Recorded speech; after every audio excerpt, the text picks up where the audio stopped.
The boy sat on the front step of Blackthorne Hall with a carved wooden bird in his lap and his legs swinging over the edge of the stone. He was 5 years old, and his shoes were too small, and his coat had been buttoned wrong, the top button through the second hole, so the collar pulled sideways against his throat. He did not seem to mind. He held the bird the way children hold things they have carried a long distance, loosely, as if his fingers had memorized the shape and no longer needed to grip. Dawn light touched the gravel drive. Somewhere inside the house, a clock struck 6. Rosalind watched from the shadow of the servants' passage, 30 feet above and to the left, through a window so filthy the glass turned the morning amber. She pressed her palm flat against the wall. The stone was cold. Her breath came in shallow pulls, and she counted each one, because counting was the only thing her mind could do that was not screaming. She had placed him there 11 minutes ago. She had knelt on the wet gravel, buttoned his coat wrong because her hands would not stop shaking, and said the words she had rehearsed in the dark for 3 nights. "Thomas, Mama needs you to sit here and wait. A kind man lives in this house. He will come to the door, and he will see you, and he will take you inside and give you breakfast. You must not cry. You must hold your bird and wait." Thomas had looked at her with his father's dark eyes and said, "Will you come back?" "Yes," she had lied.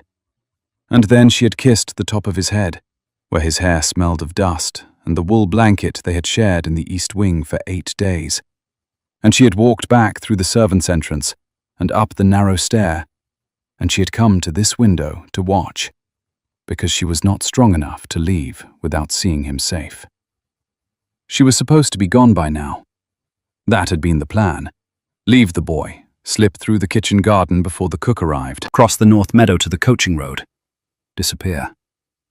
She had a half-crown sewn into her petticoat hem, and the name of a boarding house in Hertford, where they did not ask questions.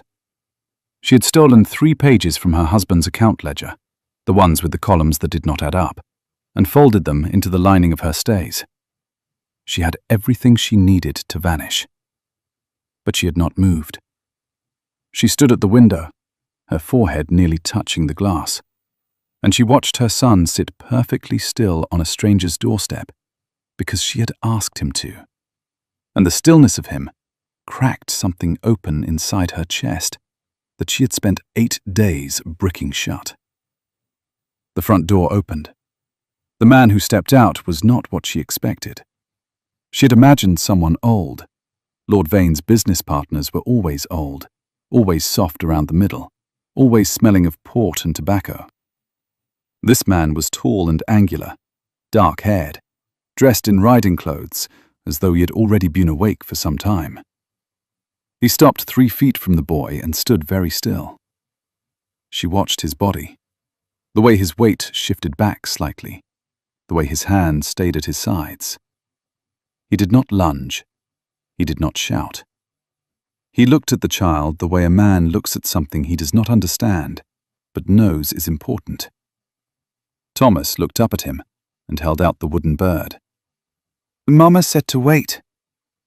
The Duke crouched, slowly, the way you crouch near an animal you do not want to frighten. His knees touched the gravel. He was at the boy's eye level now, and Rosalind could not see his face, but she could see the angle of his shoulders, and they carried no threat. "Where is your mama?" His voice was low, not gentle, careful. The voice of a man who had learned that carelessness costs. "She went to sleep," Thomas said, which was the story Rosalind had told him. She closed her eyes. The stone pressed cold against her palm.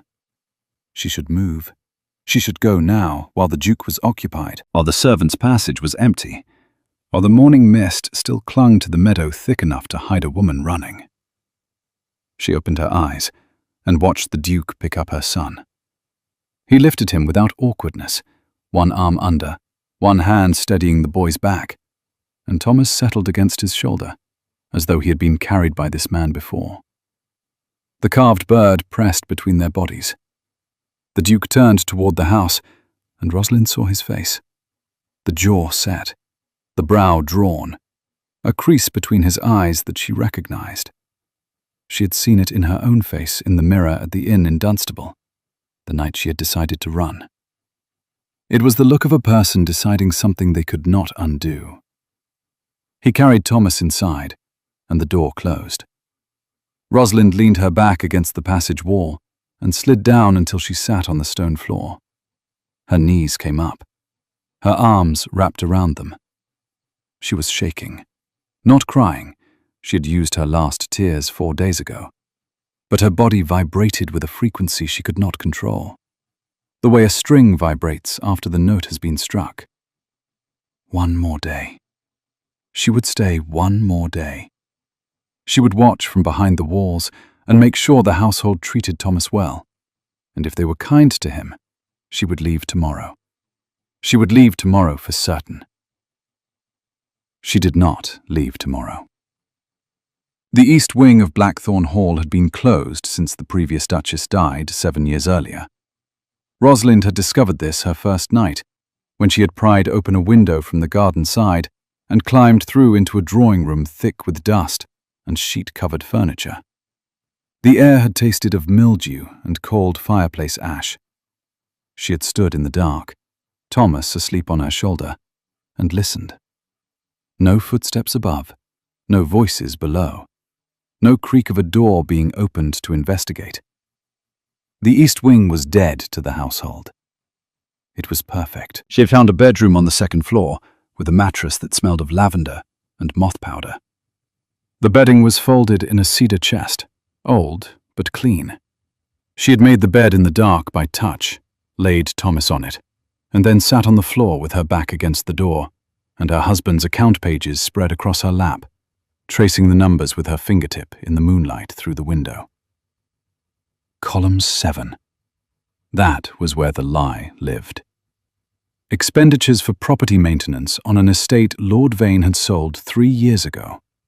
£1,500 a year, flowing to a property that did not exist, recorded in her husband's hand, initialed by a witness she did not recognize. She had found it 6 weeks ago, sitting at his desk after he had gone out. She had been looking for pin money because he had stopped giving her any, and instead she had found a ledger that proved her husband was embezzling from his own business partnership. She had not told him what she found. She had smiled at dinner and passed the salt and said, "Yes, my lord," and "Of course, my lord." And 2 weeks later, when he hit her hard enough to crack something in her left hand that still would not bend properly, she had taken the 3 most damning pages, taken Thomas, and walked out of the house at 4 in the morning with no carriage, no maid, no plan, except north. North because Lord Vane's world faced south.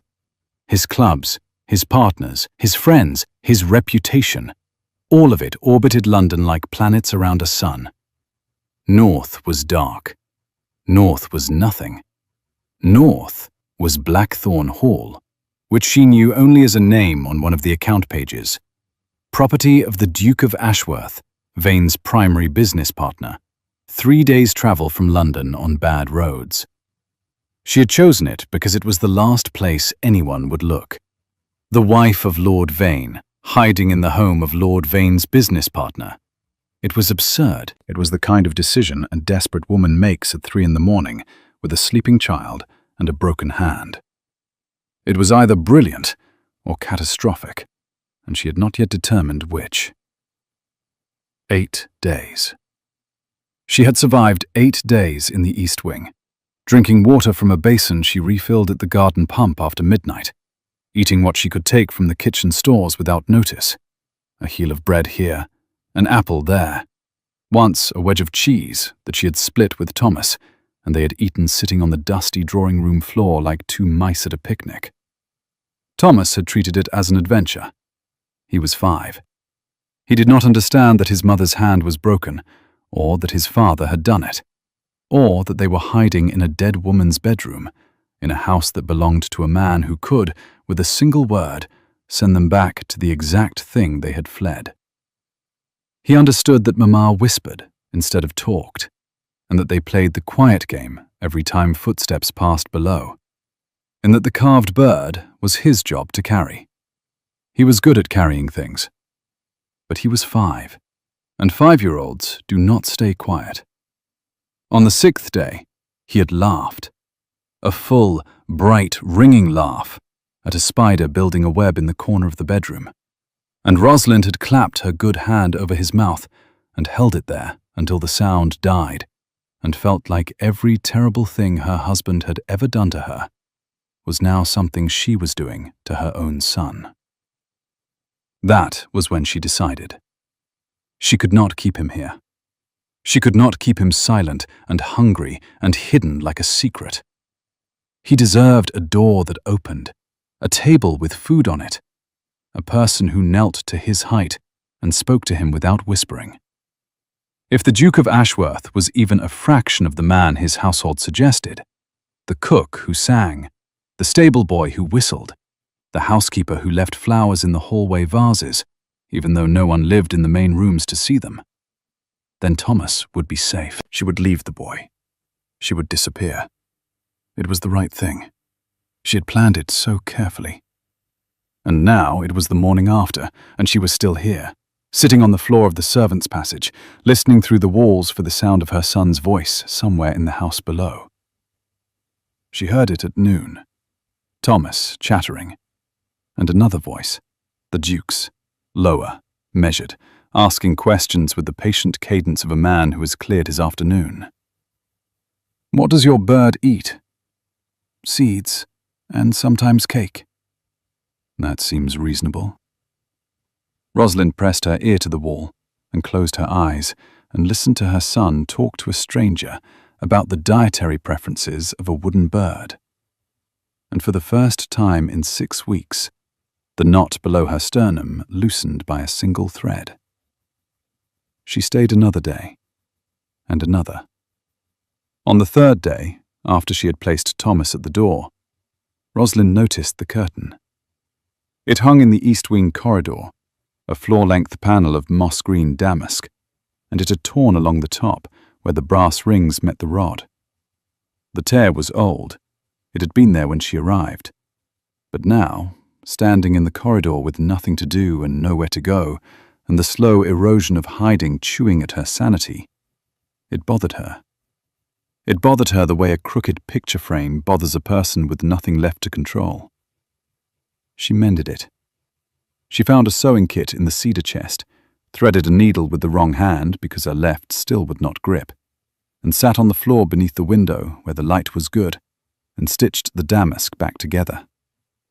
It took her 40 minutes, because she was working one-handed, and because she had to stop twice when footsteps passed below, freezing with the needle mid-pull until the sound faded.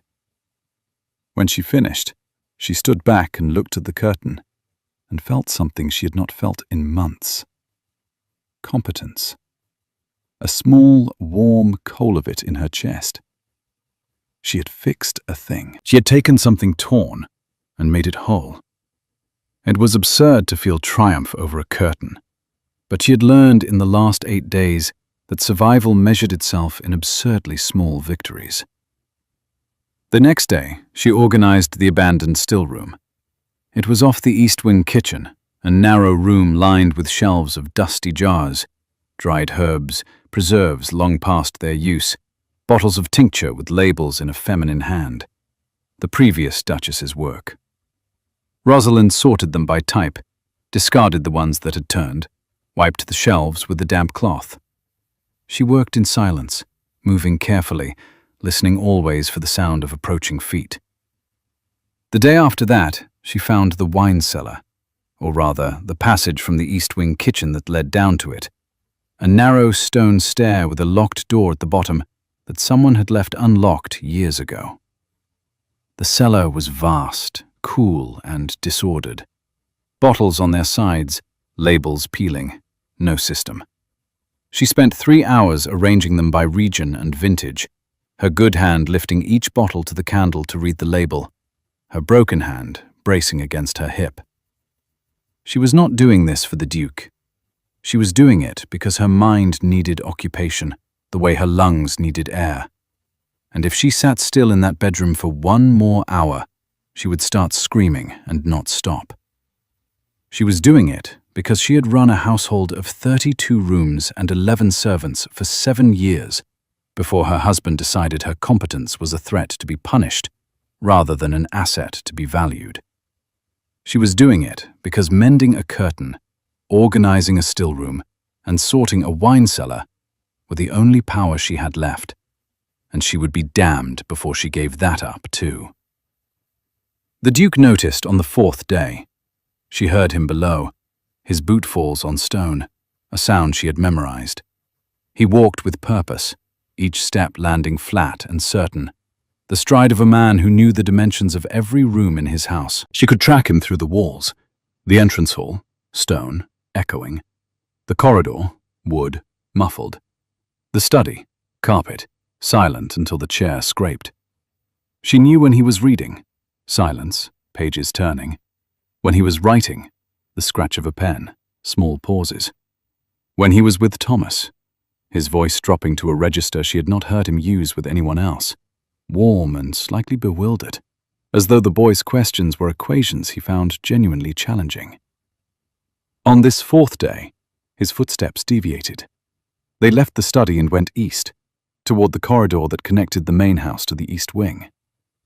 She heard the door handle turn. The door between the 2 wings, the one that had been locked and stiff when she first forced it open, now opened smoothly because she had oiled the hinges 3 days ago with lamp oil from the still room. She froze.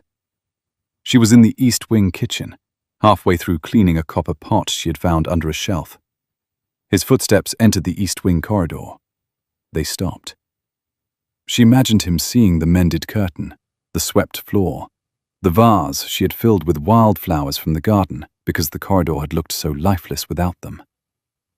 His footsteps moved on, slow now, not the purposeful stride she knew, something more cautious. He was looking. He was seeing what she had done, and he was trying to understand who had done it. She set down the copper pot without a sound, pressed herself against the still room wall, and waited. Her pulse was in her ears. Her broken hand throbbed. The footsteps passed the still room door, so close she could hear the fabric of his coat brushing the doorframe, and continued down the corridor toward the staircase. She heard him climb. She heard him reach the 2nd floor. She heard him open the door to the bedroom where she slept, and in the silence that followed, she knew he was standing in the room, looking at the made bed, the folded blanket, the basin of water, the sewing kit on the windowsill. The footsteps came back, faster now, down the stairs, through the corridor, and she tracked them with her ear against the wall, not toward the main house, toward the still room, toward her. The door opened. He filled the frame, tall, dark-haired, his riding coat still damp at the shoulders from the morning's mist. His eyes found her immediately, pressed against the far wall between a shelf of empty jars and a rack of dried rosemary, and something moved across his face. Not anger, not surprise. The same crease between his brows she had seen when he lifted Thomas from the step. The look of a man who is rearranging what he thinks he knows. "You've been here the whole time." Not a question. Rosalind's spine straightened. Her chin came up.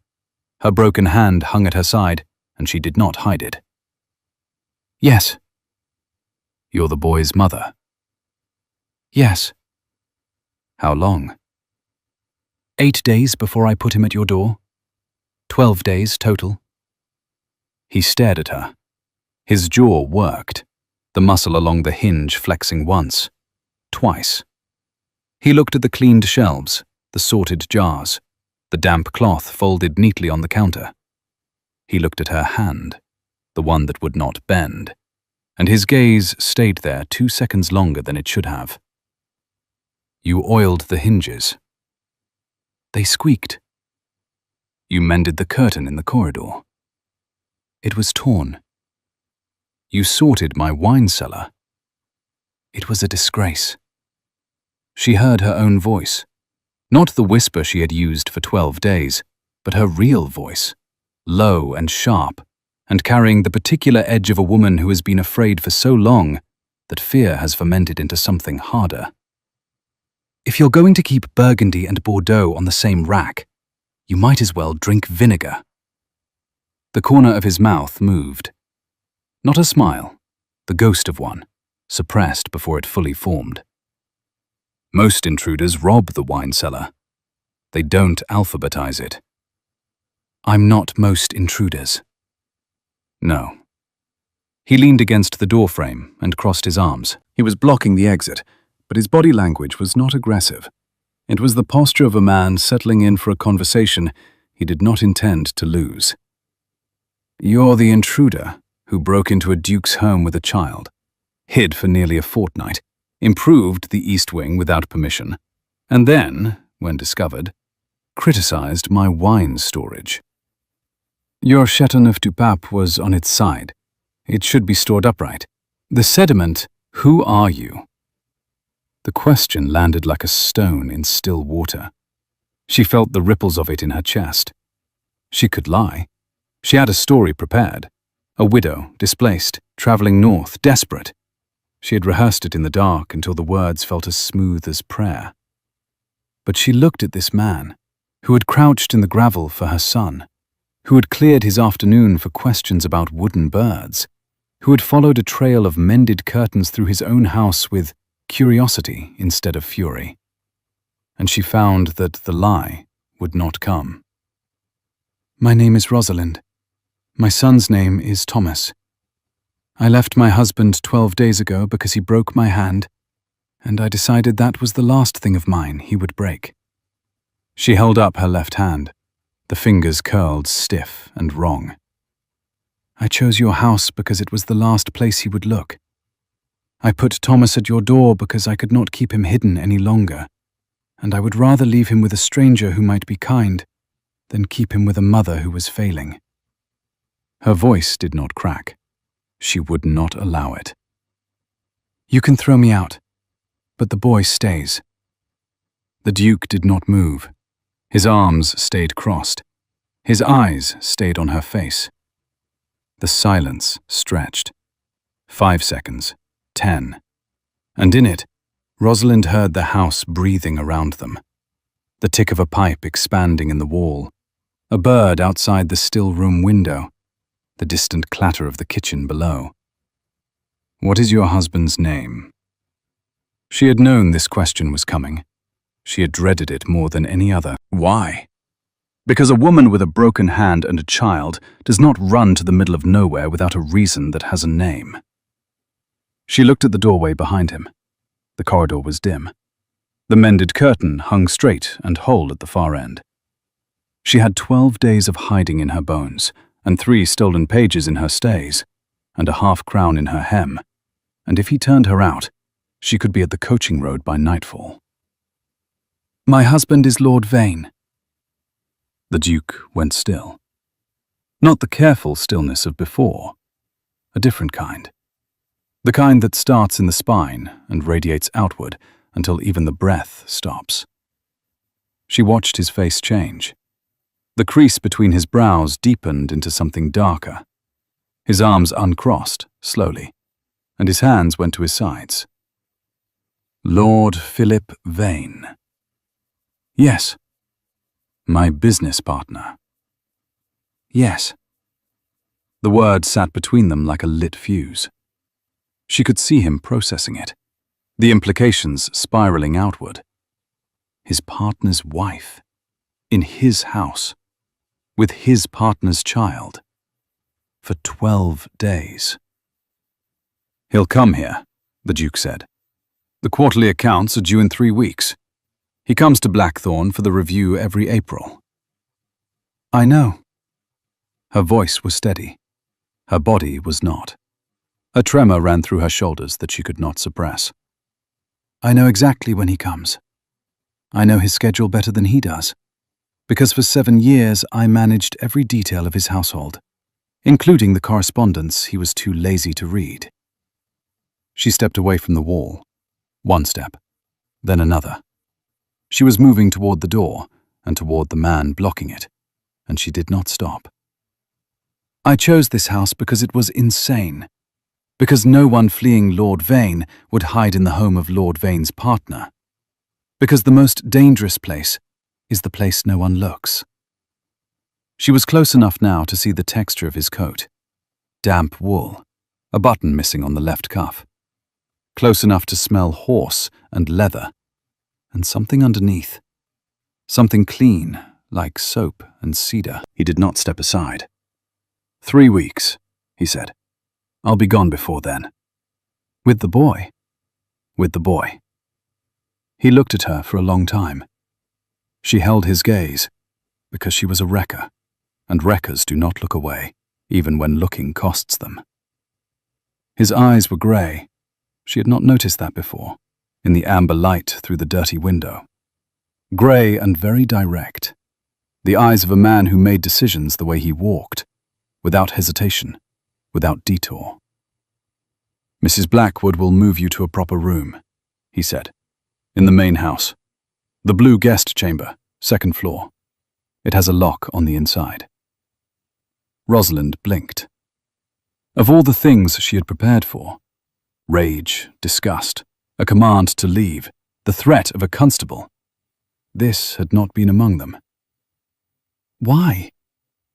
Because the East Wing has no working fireplace, and your son will catch his death. That's not why. He stepped aside. The doorway was open now, the corridor behind him lit with pale morning sun through the mended curtain. No, he said. It's not. He walked away. His boot falls on the stone, flat, certain, purposeful, carried him back through the East Wing corridor, through the connecting door, and into the main house. Rosalind stood in the still room doorway, her broken hand pressed against her ribs, and listened until the sound disappeared. Then she went to find Mrs. Blackwood.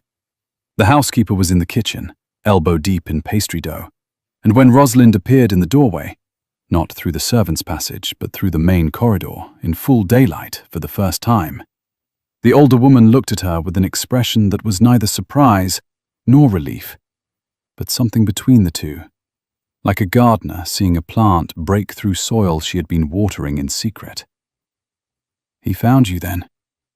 He found me. I expected it sooner. That curtain was a dead giveaway. Mrs. Blackwood wiped her hands on her apron. The flour left white streaks on the linen. The blue room. I'll have it ready within the hour. The boy can have the room next to it. There's a connecting door. You knew I was there. Since the 3rd day. You left a wet footprint on the still room floor. The housekeeper's hands were steady, her voice matter of fact. I brought the extra bread and the cheese. The cheese. The wedge that Rosalind had thought she had stolen, halved with Thomas on the dusty floor, eaten like mice at a picnic. It had been left for her. Why didn't you tell him? Mrs. Blackwood looked at her, really looked, at the hand that would not bend, at the hollows beneath her eyes, at the way she stood slightly turned, her right side forward, the way a person stands when they have learned that blows come from a particular direction. Because I've seen that hand before, the housekeeper said. On my sister, 30 years ago. She stayed. A pause. The clock on the kitchen wall ticked. You didn't. Rosalind's throat closed. She nodded once, tightly, and went upstairs to collect Thomas and their things, the blanket, the sewing kit, the carved bird, the pages in her stays, and move them into the blue room with the lock on the inside that the Duke had specified, without being asked why a lock was important. The blue room was warm. The fireplace worked. The sheets smelled of lavender, real lavender, recently dried, not the stale ghost of it that haunted the East Wing mattress. Thomas bounced on the bed twice, examined the wallpaper with serious attention, and announced that his bird liked it here. Rosalind sat on the edge of the bed, her back very straight, and looked at the door. The lock was a heavy iron bolt, the kind that could not be picked and could not be forced without noise. She reached over, and slid it home. The sound it made, a deep, solid thunk, vibrated through her fingers and up her arm and settled somewhere behind her breastbone. She exhaled. For the first time in 12 days, the exhale did not require effort. The days rearranged themselves. Thomas ate breakfast in the kitchen with Mrs. Blackwood, who fed him porridge and toast, and did not comment on the speed at which he consumed them. The scullery maid, Ellen, made him a crown out of folded newspaper, and he wore it for 3 days straight, even in bed. The stable boy, James, took him to see the horses, and Rosalind stood at the window of the blue room and watched her son walk across the courtyard, holding a stranger's hand, and felt the strange, terrible vertigo of a woman who has been carrying everything alone and suddenly finds the weight distributed. The Duke kept his distance. This surprised her. She had expected questions. Who, when, how bad, how long? She had prepared answers, clinical, factual, stripped of the emotion that might make a man uncomfortable. But the questions did not come. Instead, the Duke did something more disorienting. He gave her space. She saw him at meals. He had insisted, through Mrs. Blackwood, that she eat in the dining room, not the kitchen, which Rosalind found both generous and slightly absurd, sitting at a table built for 20, with a 5-year-old who ate with his fingers and a Duke who pretended not to notice. She saw him in the corridors, always at a distance that suggested coincidence rather than surveillance. She saw him in the garden, walking with Thomas, the boy chattering and the Duke nodding with the grave attention he might give a solicitor explaining a land dispute. On the 5th day of her visible residence, the 17th since she had climbed through the east wing window, she found the estate ledger. She had not been looking for it. She had been looking for a book to read, because the alternative was sitting in the blue room, counting the wallpaper roses and calculating how many days until Lord Vane arrived to review the quarterly accounts. The Duke's study door was open. The desk was covered in papers, and on the corner, held open by an inkwell, was a ledger that she recognized instantly, by type, if not by content. Accounts receivable, expenses, tenant rents, estate maintenance.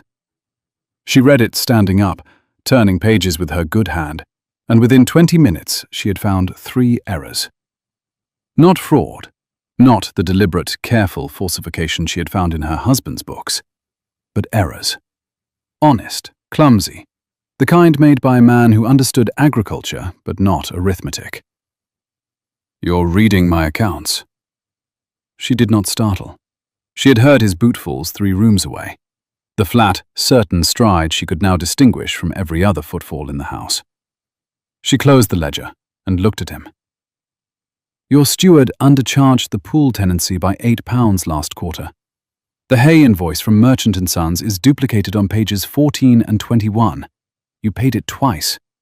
And your timber revenue is listed under miscellaneous, which means your year-end summary understates your income by roughly £200. The Duke stood in the doorway. His expression was unreadable, the kind of blank that men deploy when they are deciding between offense and curiosity. "You read all of that in 20 minutes. I managed my husband's estate for 7 years. His household accounts, his correspondence, his tenant negotiations. 32 rooms, 11 servants, an annual operating budget of £4,000. She set the ledger down on the desk, precisely where she had found it. He told me I was adequate. He told his friends I was useless. He told me both on the same day, once, and I decided to believe the version that was true." Which version was that? The one that frightened him. The Duke crossed the room and picked up the ledger.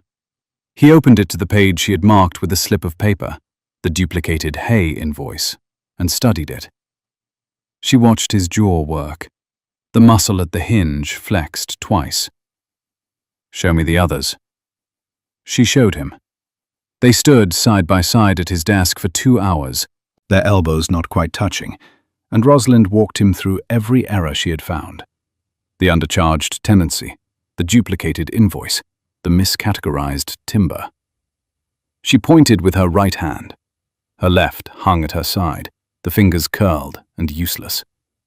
He asked questions that were precise and specific, not because he doubted her, but because he wanted to understand how she had seen what he had missed. At some point during the second hour, Mrs. Blackwood brought tea. She set 2 cups on the desk without comment, looked at the 2 of them bent over the same page, with their heads close enough that Rosalind could smell the cedar and soap scent of him, and left, with an expression that Rosalind chose not to interpret. "You have a gift," the Duke said when they were finished. "I have a skill. Gifts are given. Skills are built." She picked up her tea. It was cold. She drank it anyway. "And you have a problem. Not just the ledger. Your estate is profitable, but it could be more so.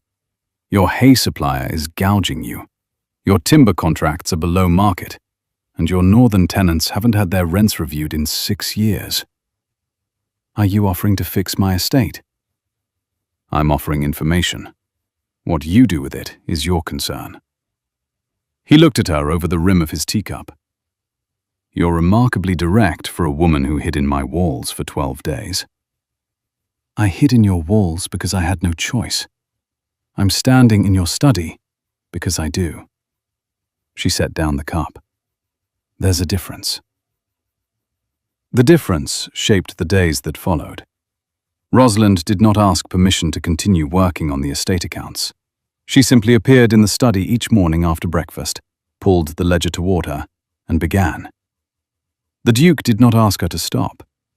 He worked at the opposite end of the desk on his own correspondence, and between them the space was occupied by papers, inkwells, and a silence that grew more comfortable with each passing hour. She discovered the depth of the problem on the 9th day. The estate was not merely mismanaged, it was being bled. Not through fraud, not through malice, but through a contract. A partnership agreement with Lord Vane that was structured so lopsidedly that the Duke was effectively subsidizing Vane's investments while receiving a fraction of the returns. The agreement had been drafted by Vane's solicitor. The Duke had signed it 7 years ago, the same year his wife died, the same year he had retreated from London to Blackthorne and stopped paying attention to anything that was not grief. She stared at the contract for a long time. The handwriting in the margins was familiar. Her husband's scrawl, the cramped, impatient letters she had read on 1,000 household notes. He had annotated the Duke's contract the same way he annotated everything, with the proprietary carelessness of a man who considers other people's documents his own. "You need to see this." The Duke came around the desk. He stood behind her chair, close enough that she felt the warmth of him against her shoulder, close enough that his breath moved the hair at her temple, and read the passage she pointed to. "The revenue split is 60-40, she said. His favor. For every pound the partnership earns, you receive 40 pence. But the expenses are split 50-50. You're paying half the costs and receiving less than half the income. I know the terms.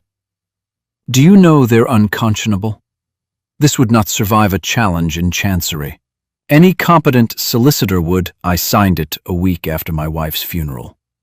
His voice was flat, not angry, the particular flatness of a man stating a fact he has lived with for so long it has lost its power to wound. "I would have signed anything that week." Rosalind turned in the chair.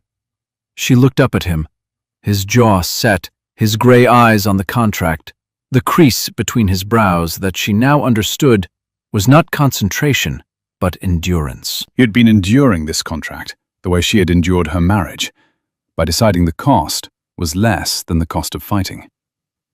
"He took advantage of you," she said. "He was my friend." "He was never your friend. Friends do not write contracts designed to impoverish you. Friends do not—" She stopped. She had been about to say something about what friends do not do to the people they are supposed to protect, and the sentence had brought her too close to her own story, and she felt the ground shifting beneath her. "Friends do not break hands," the Duke finished, quietly, not looking at her. The air between them changed. Something she had been holding at arm's length, the awareness of him as more than a landlord, more than a benefactor, more than a man who happened to own the house she had broken into, moved closer. She felt it in the back of her neck, in her pulse, in the way her broken hand ached as though reminding her what trust had cost her the last time. She stood. The chair scraped against the floor. "I need to check on Thomas." He stepped back immediately. No resistance, no attempt to close the distance. He gave her the space as though it was something she owned. Of course. She found Thomas in the kitchen, building a fortress out of bread rolls with the scullery maid as his loyal subject. The carved bird sat on top of the highest roll, presiding over the domain. Thomas looked up at her with a smile that cracked her chest open every time, because it was uncomplicated. A child's smile, unguarded, unafraid. And she thought, I did this. I took him out of that house and brought him here, and he is building bread castles in a warm kitchen, and he is not afraid. That night, she did not lock the blue room door. She lay in bed, listening to Thomas breathe in the room next door, the connecting door open, per his insistence, and she stared at the iron bolt she had not slid home, and tried to understand what it meant. It did not mean she was not afraid. It meant that the thing she feared had changed shape. She was no longer afraid of what might come through the door. She was afraid of what might happen if nothing did. Lord Vane arrived on a Tuesday. Rosalind knew it was coming. The Duke had told her 3 days earlier, standing in the study doorway with the particular rigidity of a man delivering news he knows will cause pain. The quarterly review. I cannot cancel it without raising suspicion. I know. She had been expecting this. She had counted the days since she arrived, subtracted from the 3 weeks the Duke had estimated, and arrived at the same Tuesday with mathematical certainty. I'll stay in the blue room. Thomas and I will be invisible. You shouldn't have to be invisible in your own... He stopped, caught himself. The unfinished sentence hung in the air between them, and they both heard what he had almost said. Your own home. It was not her home. It was his home, and she was a guest, and her husband was coming to sit at his table and discuss accounts that she had spent 3 weeks reorganizing, and she would be upstairs, locked behind an iron bolt, invisible. She hated it. The wrecker in her, the part that had climbed through a window with a child on her shoulder, the part that had criticized a duke's wine storage to his face, the part that had walked out of her husband's house at 4 a.m. with 3 stolen pages and a half-crown. That part wanted to walk down the stairs and sit at the dining table and watch Lord Vane's face when he realized where she had been all along.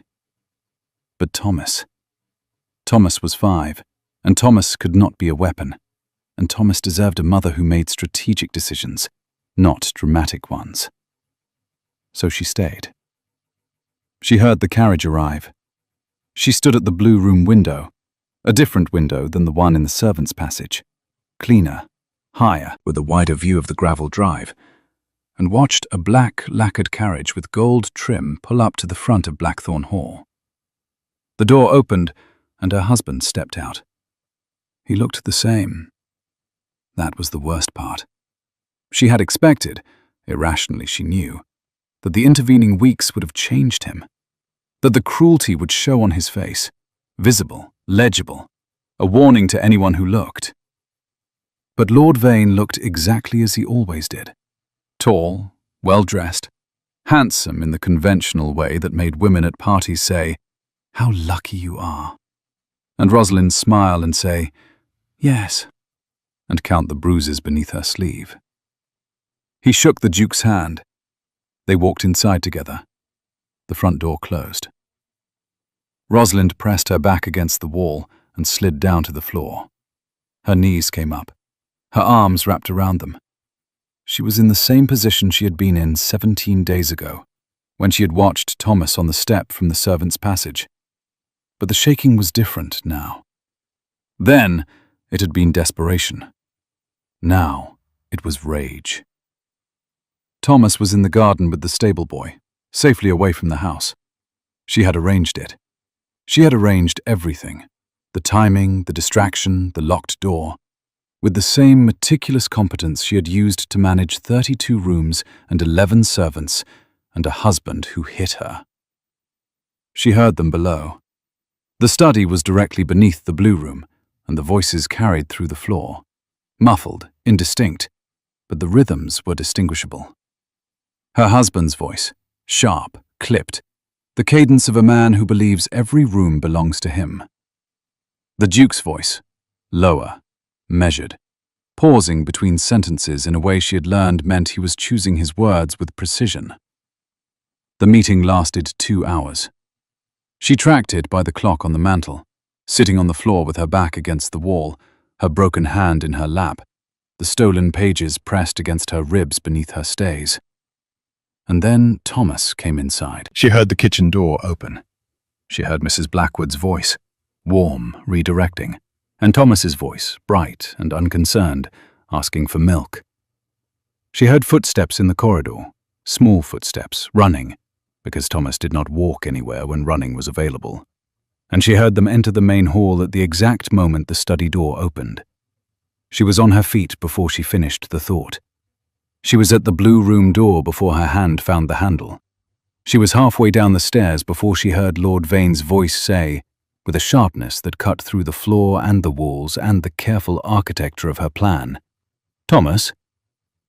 The boy stood in the hallway. The carved bird was in his hand. His newspaper crown was gone, lost somewhere in the garden, and his hair was wild, and his cheeks were flushed from running, and he looked up at his father with an expression that Rosalind recognized, because she had worn it herself for 7 years. The careful blankness of a person assessing danger. Lord Vane stared at his son. His face underwent a series of rapid calculations, surprise, confusion, and then something darker, something that rearranged his features into a mask she knew better than her own face. "Where is your mother?" Thomas said nothing. He held the bird tighter. The Duke stood behind Vane in the study doorway. His body was very still. His eyes moved from Vane to Thomas, to the staircase where Rosalind stood frozen, one hand on the banister, visible to all of them. Lord Vane followed his gaze. He saw her. The silence that followed was the loudest thing Rosalind had ever heard. It contained the sound of every calculation her husband was making, the implications, the exposure, the business partnership, the accounts, the missing pages he must have noticed by now. The wife who had vanished with his son and reappeared in the home of the one man who could ruin him. "Rosalind." His voice was the voice he used in company, warm, reasonable. The voice that made people say, "What a gentleman." "My darling, I've been worried sick." She came down the stairs, each step deliberate, her broken hand at her side, visible, the fingers curled wrong. She did not speak until she reached the bottom and stood on the same level as both men and her son, the 4 of them in the entrance hall, like the corners of a square. "Thomas," she looked at her son, "go to the kitchen. Mrs. Blackwood has your milk." Thomas looked at his father, then at his mother, then at the Duke. He was 5 years old, and he had spent 3 weeks in this house being carried and fed and spoken to without raised voices, and he had the finely calibrated threat detector of every child who has grown up in a house where the air changes before the blow lands. He walked to the Duke, not to his father, not to his mother. He walked to the Duke and stood beside him and looked up at Lord Vane and said, in a voice that was small and clear and carried the devastating precision of a child who has observed everything and understood more than anyone suspected, "You don't hit when you're angry." He was talking to the Duke, but he was talking about his father. Lord Vane's mask cracked. It was subtle, a flicker around the eyes, a tightening of the mouth. But Rosalind saw it, and the Duke saw it, and in the hallway, The silence rewrote itself into something that could not be unsaid. The Duke's hand found Thomas's shoulder, gently. The boy leaned into the touch. "Vane?" The Duke's voice was quiet. Not the careful quiet of their first meeting in the still room, a different kind. The quiet of a man who has stopped calculating and started acting. "The boy stays. He is my son. He is a child who just told me, in front of his mother and in front of God, what kind of man you are." The Duke stepped forward, one step. Thomas stayed behind him, shielded by his body. "The boy stays. His mother stays. You leave." "You forget yourself, Ashworth. We have a contract." "The contract." Rosalind moved. She reached into the front of her dress. Decorum be damned. She was a wrecker, and wreckers do not perform delicacy when the house is on fire. And pulled the 3 folded pages from her stays. She held them up. "Column 7. Expenditures for maintenance on the Harkness property, which you sold in 1823. £1,500 a year for 3 years, flowing to a property that does not exist." She stepped closer to her husband, close enough to see the vein in his temple pulse. "You've been embezzling from your own partnership. The Duke has been paying half the costs of your fraud." Lord Vane's face went white, not the white of embarrassment, the white of a man watching the foundation of his life crack beneath his feet. His eyes went to the pages. His hand moved, an involuntary reach, the instinct to seize and destroy, and the Duke's arm blocked it, flat and immovable as an iron bar. "Don't," the Duke said. "Those are my private documents." "Those are evidence." Rosalind's voice was steady. Her broken hand hung at her side. Her good hand held the pages high, out of reach. "Evidence of fraud, submitted to the partnership's account. Any solicitor in London would call it embezzlement. Any magistrate would call it theft. You stole them from my desk. You broke my hand." She did not raise her voice. She did not need to. "I think we both know which of those will interest a judge more." The entrance hall was silent. Thomas pressed against the Duke's leg. Mrs. Blackwood stood in the kitchen doorway, a dish towel in her hands, her face set in the expression of a woman who has waited 30 years for a scene like this. The clock in the study ticked. Lord Vane looked at his wife, at his son, at the Duke, at the pages in Rosalind's hand. She watched him calculate. She knew his calculations. She had watched them for 7 years. The costs, the risks, the probabilities. She watched him arrive at the conclusion she had known he would reach. He could not win. Not here, not now, not with the evidence in her hand and a Duke at her back, and a 5-year-old who had just described his character more accurately than any court testimony ever could. "You will regret this," he said to Rosalind. "I regretted marrying you. Everything since has been an improvement." Lord Vane left. The carriage door slammed. The wheels ground the gravel. The sound faded down the drive and into the distance, and into silence. Thomas tugged the Duke's hand. "Is the angry man gone?" "Yes." The Duke crouched, the same way he had crouched on the front step, slow, deliberate, knees on the floor, at the boy's eye level. "He's gone." "Good." Thomas held up the carved bird. "She was scared, I could tell." The Duke looked at the bird, then at Thomas. Then, slowly, over the boy's head, at Rosalind. His eyes were grey and clear, and they held something she had not seen in them before, or had not allowed herself to see. It was not pity. It was not admiration. It was the look of a man who has been living in a house with someone for 3 weeks, and has just realized that the house was empty before she arrived. Rosalind met his gaze. She did not look away. That evening, after Thomas was asleep with the bird on the pillow beside him, and the connecting door open, and the sound of his breathing filling the blue room like a tide, Rosalind went downstairs. The Duke was in the study. The quarterly accounts were spread across the desk. The accounts Lord Vane had come to review. The review that would never happen now. She stood in the doorway.